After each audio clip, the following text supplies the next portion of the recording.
अभी बाबा वहीं बैठा था, दौड़े आए पीछे से लोग, शोर हुआ, बाबे को दबोच के वहां ले गए जहां उस नौजवान ने थप्पड़ मारा था। कहा तू अल्लाह का बंदा है, अल्लाह के बंदे बद्दुआ तो नहीं देते। हुआ क्या? कहा तूने बद्दुआ दी है? कहा नहीं दी, बात बताओ। कहने लगे उसने तुझे थप्पड़ मारा, छत पे चढ़ा है, पैर फिसला है, गर्दन के बल गिरा, मनका टूट गया, मर गया, तूने बद्दुआ दी है।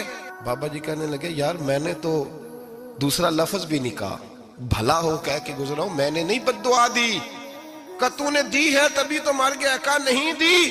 कहा बाबा तू बुजुर्ग आदमी है, सच बोल। तो बाबा जी कहने लगे सच सुनो। फिर मैं आ रहा था, मेरे पैरों से मिट्टी उड़ी, इसके यार के कपड़ों पे पड़ी, इसे बुरा लगा, इसने मुझे मारा।